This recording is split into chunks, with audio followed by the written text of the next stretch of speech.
ഇപ്പോൾ P V Anvar M L A ഭരണപക്ഷത്തിൽ തന്നെ ഒരു M L A ADGP Ajith കുമാറിനെതിരെ ആരോപണം ഉന്നയിച്ച സമയത്ത് തൃശൂർ പൂരം കലക്കിയതിൽ അജിത് കുമാറിന് പങ്കുണ്ടെന്നും അതിൽ അന്വേഷണം നടത്തണമെന്നും ആവശ്യപ്പെട്ടിരുന്നു. ഈ വിഷയം നേരത്തെ VS സുനിൽകുമാർ ഉന്നയിച്ചിട്ടുള്ളതുമാണ്. എന്താണ് ഈ വിഷയത്തിൽ ആദ്യ പ്രതികരണം? ഞാൻ പൂരത്തിൻ്റെ പിന്നെ അലങ്കോലപ്പെട്ട സമയത്ത് തന്നെ പറഞ്ഞൊരു കാര്യം, ഇതിൻ്റെ പിന്നിൽ പോലീസിന് കൃത്യമായ വീഴ്ച സംഭവിച്ചു എന്നുള്ളത് അന്ന് തന്നെ ഞാൻ ഉന്നയിച്ചിരുന്ന കാര്യം. ഞാൻ അതിലിപ്പോൾ ഉറച്ചു നിൽക്കുകയാണ്. പക്ഷെ അതിൽ ADGP അജിത് കുമാറിന് പങ്കുണ്ടോ എന്നുള്ളതിനെ സംബന്ധിച്ച് എനിക്ക് വ്യക്തമായ വിവരങ്ങളൊന്നും എൻ്റെ കയ്യിലില്ല. ഈ അൻവർ പറഞ്ഞ കാര്യങ്ങളല്ലാതെ എൻ്റെ കയ്യിൽ തെളിവുകളൊന്നുമില്ല.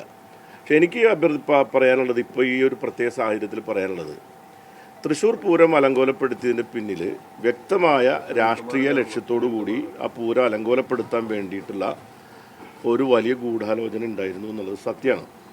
കാരണം പൂരത്തിൻ്റെ പകൽ പൂരം നടത്തിപ്പിനിടയിൽ ഒരു പരാതിയില്ലാതെ നടന്ന പൂരം, അന്നത്തെ പൂരത്തിൻ്റെ പിന്നെ തെക്കോട്ടിറക്കം കഴിഞ്ഞതിന് ശേഷം ഞാൻ മനസ്സിലാക്കുന്നത് തിരുവമ്പാടി ദേവസ്വത്തിൻ്റെ ആളുകളൊക്കെ തന്നെ അന്നത്തെ പോലീസ് കമ്മീഷണറുടെ കൂടെ നിന്ന് സെൽഫി വരെ എടുത്താണ് നന്നായി ചെയ്തു എന്നുള്ള നിലയ്ക്ക്.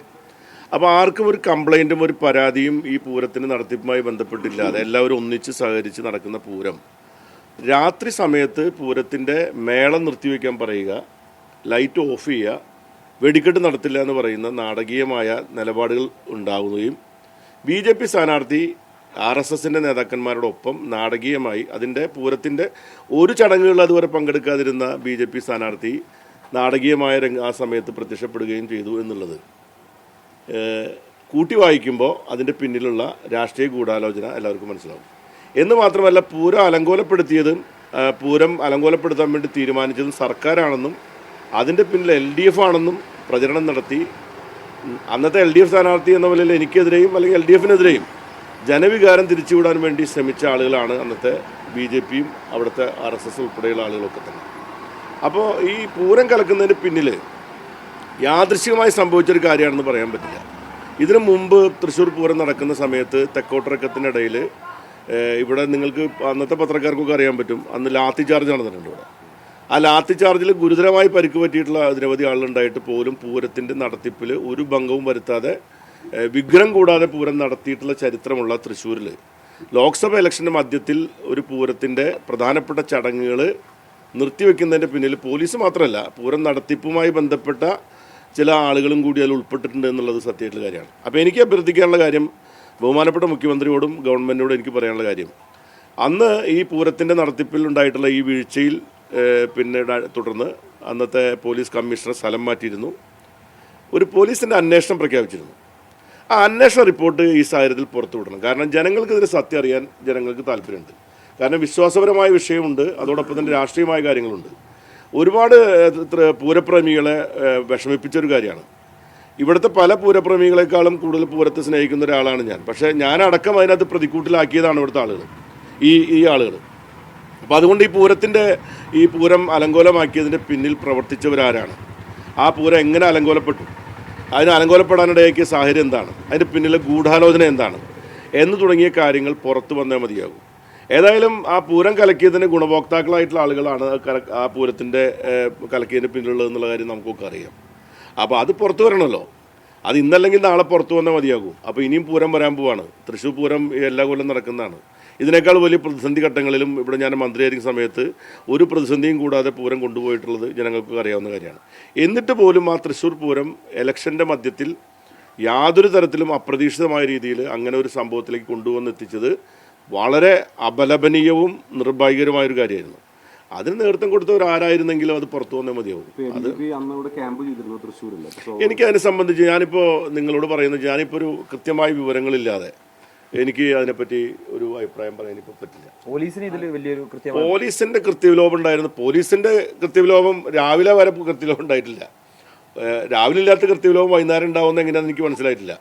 ഏതായാലും ശരി, അവിടെ പോലീസിനെതിരെ ആണ് ആരോപണം ഉന്നയിക്കപ്പെട്ടത്. രാവിലെ സ്വകാര്യ ബസിന്റെ ഇടയിലൂടെ വന്നത് രാവിലെ തൊട്ട് പ്രശ്നങ്ങൾ അല്ല. ഇത് പൂരത്തിന്റെ ഇടയിൽ പലപ്പോഴും പലതരത്തിലുള്ള തർക്കങ്ങളൊക്കെ മുമ്പുണ്ടായിട്ടുണ്ട്. തർക്കങ്ങളില്ലാത്തൊരു പൂരം ഉണ്ടായിട്ടില്ല. എല്ലാ കൊല്ലം പൂരം നിങ്ങളുടെ തൃശ്ശൂർ പത്രക്കാരൻ എന്ന നിലയിൽ തൃശ്ശൂർ പൂരം നടക്കുമ്പോൾ അതിന് നടത്തിപ്പുമായി ബന്ധപ്പെട്ട് പല ഘട്ടങ്ങളിലും പോലീസുമായിട്ടും പിന്നെ പലപ്പോഴും കലക്ടറായിട്ടും ഫോറസ്റ്റ് ഡിപ്പാർട്ട്മെൻറ്റായിട്ടും ഒക്കെ പല തരത്തിലുള്ള അഭിപ്രായ വ്യത്യാസങ്ങളും ഒരസലുകളും ഒക്കെ ഉണ്ടാകുമ്പോഴും അതെല്ലാം നമ്മൾ ചർച്ച നടത്തി പൂരം നടത്തുക എന്നുള്ളതാണ് എല്ലാവരും ലക്ഷ്യം. പൂരം തടയാൻ പാടില്ല, പൂരം നടക്കാതിരിക്കാൻ പാടില്ല എന്ന ലക്ഷ്യത്തോടു കൂടി പോകുന്നതിനിടയിൽ എങ്ങനെയാണ് പൂരം ആ പ്രത്യേക ഒരു സമയത്ത് ആരാണ് തീരുമാനിച്ചത്? ആ ലൈറ്റ് ഓഫ് ചെയ്യാൻ തീരുമാനിച്ച ആരാണ്? ആരാണ് മേളം നിർത്തിവെക്കാൻ പറഞ്ഞ ആരാണ്? ആരാണ് പിന്നെ വെടിക്കെട്ട് വേണ്ടാൻ തീരുമാനിച്ചത്? ഏതെങ്കിലും കമ്മിറ്റി കൂടിയിട്ടാണോ? അതല്ല ഒരു വികാരപരമായി ഉണ്ടായൊരു കാര്യമാണോ? അതല്ല അതിൻ്റെ പിന്നിൽ രാഷ്ട്രീയമായ ലക്ഷ്യം ഉണ്ടായിട്ടുണ്ടോ?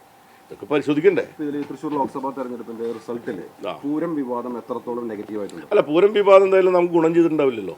കാരണം ആ രീതിയിലാണല്ലോ അപ്പോൾ നിങ്ങൾ പത്രമാധ്യമങ്ങളടക്കം പൂരത്തിൻ്റെ പിന്നിൽ, പൂരം കലക്കിയതിൻ്റെ പിന്നിൽ പിന്നെ ഇടതുപക്ഷ ഗവൺമെൻറ് ആണെന്നുള്ള നിലയിലുള്ള പ്രചരണം ഉണ്ടായല്ലോ. സത്യമായിട്ടുള്ള കാര്യമല്ലേ? അപ്പോൾ അത് ഇടതുപക്ഷ ഗവൺമെൻറ്റും അല്ലെങ്കിൽ ഇടതുപക്ഷ പാർട്ടികളും ഇടതുപക്ഷ ജനാധിപത്യത്തിൻ്റെ സ്ഥാനാർത്ഥിയെ പറ്റി തന്നെ അന്നത്തെ സോഷ്യൽ മീഡിയ വഴിയൊക്കെ തന്നെ ഒരുപാട് പ്രചരണം നടന്നല്ലോ. അപ്പോൾ നിങ്ങൾക്ക് ആർക്കെങ്കിലും സംശയം ഉണ്ടായിരുന്നു VS സുനിൽകുമാർ എന്ന പോലെ ഞാനിവിടുത്തെ MLA ആയിരുന്നു, മന്ത്രിയായിരുന്ന സമയത്തും അതിനു മുമ്പും ഇപ്പോഴും തൃശ്ശൂർ പൂരമായിട്ട് ബന്ധപ്പെട്ട് അതിൻ്റെ ഏതെങ്കിലും തരത്തിലുള്ള വിഘ്നം ഉണ്ടാക്കാൻ ശ്രമിക്കുന്ന ഒരാളായിരുന്നോ ഞാൻ? അല്ല, ഞാൻ എന്നും പൂരത്തോടൊപ്പം നിന്നിട്ടില്ല, നാളെയും പൂരത്തോടൊപ്പം നിൽക്കുന്ന ആളാണ്. അപ്പോൾ അങ്ങനെയുള്ളൊരു സന്ദർഭത്തിൽ അതിൻ്റെ ഒരു പിന്നെ ഇരയാക്കപ്പെട്ടു എന്ന് വേണമെങ്കിൽ പറയാവുന്ന ഒരു വ്യക്തിയാണ് ഞാൻ. എനിക്കതിന് വളരെയധികം വിഷമമുണ്ടാക്കിയ ഒരു കാര്യമാണ്. അന്നത്തെ പൂരത്തിൻ്റെ കാര്യത്തിൽ നമ്മൾ പ്രതികൂട്ടിലാക്കപ്പെടുന്ന നിലയിലേക്ക് ആളുകളുടെ ചർച്ച ഉണ്ടാകുന്നു. അതിൻ്റെ ആ രീതിയിലുള്ള പ്രചരണം വ്യാപകമാകുന്നു. ആ പ്രചരണം പിന്നെ BJP ഉൾപ്പെടെയുള്ള രാഷ്ട്രീയ പാർട്ടി സ്വാഭാവികമായിട്ട് അവർ ഉപയോഗപ്പെടുത്താൻ ശ്രമിച്ചിട്ടുണ്ട്. അവരതിനു വേണ്ടി അതിൻ്റെ പിന്നിൽ ഞാൻ ചോദിക്കുന്നത് 2:45 മണി നേരത്ത് ഞാനവിടെ വരുന്ന 3:45 നേരത്തെ എത്തുന്നത് 2:45 മണി നേരത്ത് പിന്നെ BJP സ്ഥാനാർത്ഥി ആംബുലൻസിൽ കൊണ്ടുവരുന്നു. RSS നേതാക്കന്മാർ അവിടെ പ്രത്യക്ഷപ്പെടുന്നു. ഈ തൃശ്ശൂർ ജില്ലക്കാരല്ല, അത് സംസ്ഥാന നേതാക്കന്മാരടക്കമുള്ള ആൾക്കാർ അവിടെ പ്രത്യക്ഷപ്പെടുകയൊക്കെ ചെയ്യുന്നത് യാദൃശ്ചികമാണെന്ന് നിങ്ങളൊക്കെ വിചാരിക്കുന്നുണ്ടോ? അപ്പം അത് പുറത്തു വന്നാൽ മതിയാവും. RSS നേതാക്കളും ഈ പോലീസിലെ ഒരു വിഭാഗവും ചേർന്ന് കൂടാനും അല്ല, അതൊക്കെ പുറത്ത് കൊണ്ടുവരേണ്ടത് സർക്കാരാണ്. ഞാൻ എൻ്റെ നിഗമനം പറയാൻ ഇവിടെ എനിക്ക് ഇപ്പോൾ താല്പര്യമില്ല. കാരണം എന്താ വെച്ചാൽ ഞാൻ ഈ പറഞ്ഞ കാര്യങ്ങളെല്ലാം അന്ന് നടന്ന വസ്തുതകളാണ്. ഈ വസ്തുതകളുടെ അടിസ്ഥാനത്തിൽ അന്നത്തെ തൃശ്ശൂർ പൂരവുമായി ബന്ധപ്പെട്ടുണ്ടായിട്ടുള്ള ആ പ്രശ്നങ്ങൾ എന്തായിരുന്നു എന്നുള്ളത് ഇപ്പോൾ അന്ന് ഈ പറഞ്ഞ ആളുകൾ പലപ്പോഴും അന്ന് ഈ പൂരത്തിൻ്റെ അന്വേഷണം നടത്തണമെന്ന് പറഞ്ഞ ആൾക്കാരും ഇപ്പോൾ എന്താ അന്വേഷണ റിപ്പോർട്ട് പുറത്തു വരുന്ന ആരും ആവശ്യപ്പെടാത്ത എന്താ അതിൻ്റെ സത്യസ്ഥിതി അറിയാൻ ആർക്കും താല്പര്യമില്ലാത്തതുകൊണ്ടാണോ? അപ്പോൾ സത്യസ്ഥിതി പുറത്തു വരട്ടെ. അപ്പോൾ നിങ്ങൾ ഈ പറഞ്ഞ ഇപ്പോൾ ഉന്നയിക്കപ്പെട്ട ആരോപണങ്ങൾ ശരിയുണ്ടോ അതിൽ തെറ്റുണ്ടോ എന്നൊക്കെ അപ്പോഴെല്ലാം അറിയാൻ പറ്റുള്ളൂ. അന്ന് ഒരു മാസത്തിനുള്ളിൽ റിപ്പോർട്ട് പൂർത്തീകരിക്കണം എന്നൊക്കെയാണ് പറഞ്ഞത്. അപ്പോൾ അതാണ് ഞാൻ നിങ്ങളോടിപ്പോൾ പറയുന്നൊരു കാര്യം. ഇപ്പോൾ 1 മാസം കഴിഞ്ഞ് 2 മാസം കഴിഞ്ഞ് 3 മാസം കഴിഞ്ഞ് ഏപ്രിൽ മാസം മെയ് ജൂൺ ജൂലൈ ഓഗസ്റ്റ് 4 മാസം കഴിഞ്ഞു. ഇപ്പോൾ സെപ്റ്റംബർ മാസം 2-ാം തീയതിയാണെന്ന് ഇതുവരെ ആ റിപ്പോർട്ട് പുറത്തു വന്നിട്ടില്ല. അപ്പോൾ റിപ്പോർട്ട് പുറത്തു വിടാൻ ഇപ്പോൾ പ്രത്യേകിച്ച് ഇപ്പോൾ ചില ആരോപണങ്ങൾ പുതിയതായിട്ട് ഉന്നയിക്കപ്പെട്ടിരിക്കുന്ന ഈ സാഹചര്യത്തിൽ ആ റിപ്പോർട്ട് പുറത്തു വിടണം. ആ റിപ്പോർട്ട് ഞാൻ ആ വിഷയത്തിലൊന്നും പ്രതികരിക്കാൻ എനിക്ക് താല്പര്യമില്ല. PV അൻവർ പറഞ്ഞ കാര്യത്തോട് ചേർന്ന് നിൽക്കുന്നത് അന്ന് ഈ കമ്മീഷണറുമായിട്ടാണ് തർക്കം ഉണ്ടായതെന്ന് മാധ്യമ വാർത്തകളെല്ലാം ഉണ്ടായിരുന്നു. അങ്ങനെയാണെങ്കിൽ അന്ന് സ്ഥലത്തുണ്ടായിരുന്ന ADGP എന്തുകൊണ്ട് ഈ വിഷയത്തിൽ ഇടപെട്ടില്ല? ഞാൻ അതിനെപ്പറ്റി ഒരു കമന്റും പറയാൻ ഉദ്ദേശിക്കുന്നില്ല. ഞാൻ ഈ റിപ്പോർട്ട് പുറത്തു വരട്ടെ. ആ റിപ്പോർട്ട് പുറത്തു വന്നതിന് ശേഷം ആ റിപ്പോർട്ടിൽ പറയുന്ന കാര്യങ്ങളെ സംബന്ധിച്ച് എനിക്ക് അഭിപ്രായം പറയാനുണ്ട്. അപ്പോൾ ഞാൻ നിങ്ങൾ പറയാം. അതായത് അൻവർ ഒരു കാര്യം കൂടി പറയുന്നുണ്ട്, എന്തോ ഒരു പ്രശ്നത്തിന് ഒരാൾ വന്ന സമയത്ത് സുരേഷ് ഗോപി നേരെ വിളിക്കുന്ന അല്ല, ഞാൻ ഇപ്പോൾ ADGP അജിത് കുമാറായിട്ട് ഞാനും വ്യക്തിപരമായിട്ട് ഞാനിവിടെ മന്ത്രിയായിരിക്കുന്ന സമയത്ത് അദ്ദേഹം ഇവിടുത്തെ IG ആയിരുന്ന ആളാണ്. വളരെ ബന്ധമുള്ള ആൾക്കാരാണ്. അപ്പോൾ ഇതൊക്കെ വെച്ച് നമുക്ക് ഇപ്പോൾ എനിക്ക് അതിനെപ്പറ്റിയൊരു അഭിപ്രായം ഇപ്പോൾ അതിനെ ബന്ധപ്പെടുത്തിക്കൊണ്ടൊരു കമൻറ്റ് പറയാൻ ഞാൻ താല്പര്യപ്പെടുന്നില്ല. കാരണം അതിന് ഒരുപാട് രാഷ്ട്രീയമായ കാര്യങ്ങൾ ഉള്ളതുകൊണ്ടാണ്. ഇപ്പോൾ ഈ തൃശ്ശൂർ പൂരവുമായി ബന്ധപ്പെട്ട വിഷയത്തിൽ എനിക്ക് വ്യക്തമായിട്ട് പറയാനുള്ളൊരു കാര്യം, 1 മാസം കൊണ്ട് പുറത്തു വരും എന്ന് പറഞ്ഞ റിപ്പോർട്ട് ഇപ്പോൾ മാസങ്ങൾ കഴിഞ്ഞിരിക്കുന്നു. ഇപ്പോൾ പുതിയ ദുരൂഹത പുതിയ വിവാദങ്ങൾ സൃഷ്ടിക്കപ്പെട്ടിരിക്കുന്ന പശ്ചാത്തലത്തിൽ അതിൻ്റെ സത്യസ്ഥിതി പുറത്തു വരാൻ വേണ്ടി ആ റിപ്പോർട്ട് അടിയന്തരമായി സർക്കാർ ജനങ്ങളെ അറിയിക്കണം. ജനങ്ങൾക്ക് താല്പര്യമുണ്ട്. ജനങ്ങൾക്ക് ഇത് സംബന്ധിച്ച് നാളെ പൂരം നടക്കുമ്പോൾ ഇപ്പോൾ തൃശ്ശൂർ പൂരം എന്ന് പറയുന്നത് പുതിയതായി കൊണ്ടുവന്ന പൂരമൊന്നുമില്ല. ഇത് ശക്തൻ തമ്പുരാൻ്റെ കാലത്ത് തന്നെ അദ്ദേഹം ഡിസൈൻ ചെയ്തിരിക്കുന്ന ക്ലാസിക്കൽ ഡിസൈനാണ്. അത് ആര് വിചാരിച്ചാലും മാറ്റാനൊന്നും പറ്റുന്ന കാര്യങ്ങളല്ല. ഒരു തരം ഒരു കടുകുമണിക്ക് പോലും മാറ്റം വരുത്താതെ തന്നെ ഇപ്പോഴും അത് പോയിക്കൊണ്ടിരിക്കുകയാണ്. അതെങ്ങനെ പിന്നെ തൃശ്ശൂർ പൂരത്തിൻ്റെ വെടിക്കെട്ടുമായി ബന്ധപ്പെട്ട കാര്യങ്ങളൊക്കെ തീരുമാനിക്കുന്നതിൻ്റെ പരിപൂർണ അധികാര കേന്ദ്രം എന്ന് പറയുന്നത് കേന്ദ്ര ഗവൺമെൻറ്റിൻ്റെ PESO എന്ന് പറയുന്ന ഏജൻസിയാണ്. അവർ പറയുന്ന കാര്യങ്ങൾക്കനുസരിച്ചല്ലാതെ പൂരത്തിൻ്റെ വെടിക്കെട്ടും ഒന്നും നടത്താൻ നമുക്ക് കഴിയില്ല. ഇപ്പോൾ അവിടെ ഹൈഡ്രൻ്റ് വെച്ച് സ്ഥാപിച്ചത് ആ കാലഘട്ടത്തിൽ അവർ പറഞ്ഞനുസരിച്ചാണ്. അപ്പോൾ കേന്ദ്ര ആ നിയമപ്രകാരം എന്തൊക്കെ ഉണ്ടോ ആ കാര്യങ്ങളൊക്കെ എല്ലാ കാലത്തും ഇവിടുത്തെ സർക്കാരുകൾ നടപ്പാക്കാൻ ശ്രമിച്ചിട്ടുണ്ട്. അത് ഏത് സർക്കാരാണെങ്കിലും ആ UDF സർക്കാരിൻ്റെ കാലത്തും ചെയ്തിട്ടുണ്ട്, LDF സർക്കാരിൻ്റെ കാലത്തും ചെയ്തിട്ടുണ്ട്. തൃശ്ശൂർ പൂരം ഒരിക്കലും തടസ്സപ്പെടാൻ ആഗ്രഹിക്കുന്നവരല്ല തൃശ്ശൂർക്കാരായ ഞങ്ങളാരും തന്നെ. എങ്ങനെ തടസ്സപ്പെട്ടു? ആരാണ് പിന്നിൽ പ്രവർത്തിച്ചിരിക്കുന്നത്? അതിൻ്റെ പിന്നിലുള്ള ആരാണെങ്കിലും എത്ര ഉന്നതനാണെങ്കിലും ആ പിന്നിൽ പ്രവർത്തിച്ച ആൾക്കാർ ആരാണെന്നുള്ളത് ജനങ്ങൾ അറിയാൻ വേണ്ടിയിട്ടുള്ള റിപ്പോർട്ട് സർക്കാർ പുറത്തുവിടണം എന്നുള്ളതാണ് എനിക്ക് പറയാനുള്ളത്. മറ്റു കാര്യങ്ങളെപ്പറ്റി ഞാനിപ്പോൾ കമന്റ് ചെയ്യും. രേഖാമൂലം ഒരു പരാതി മുഖ്യമന്ത്രിക്ക് നൽകുമോ? ഞാൻ ഇന്ന് ഒരു പത്രക്കുറിപ്പ് കൊടുക്കുന്ന മുഖ്യമന്ത്രിക്ക് ഒരു കത്ത് കൊടുക്കും.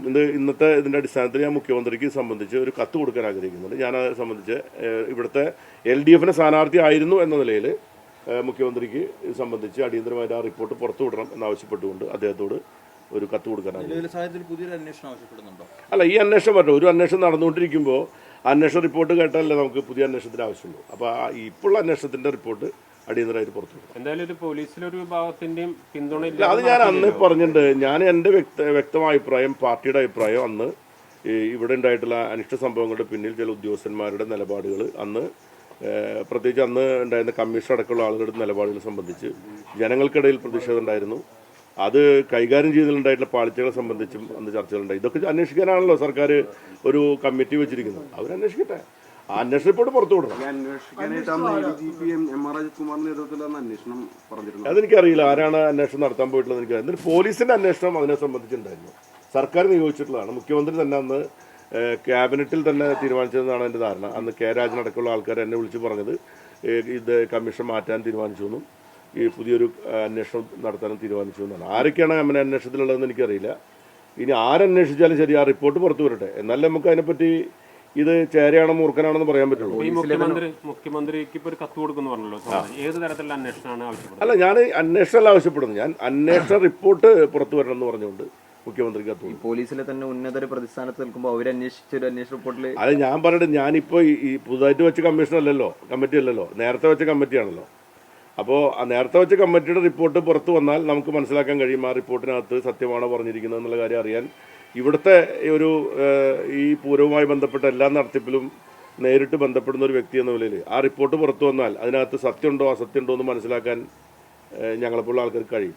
അപ്പോൾ അതിന് അഭിപ്രായം പറയാം. ചില ഹൈന്ദവ സംഘടന RSSന്റെ നേതൃത്വത്തിലുള്ള പ്രത്യേക സംഘടനകളും ഒരു അന്വേഷണം നടത്തിയിരുന്നു. ആ റിപ്പോർട്ട് ഇവിടെ പുറത്തുവിടേണ്ടല്ലേ ഈ സാഹചര്യത്തിൽ? അല്ല, അത് അവർ നടത്തിയ റിപ്പോർട്ട് അവർ പുറത്തുവിടണോ അവർ തീരുമാനിച്ചോട്ടെ. നമ്മൾ അന്വേഷിക്കേണ്ട കാര്യമില്ല. ആയിക്കോട്ടെ.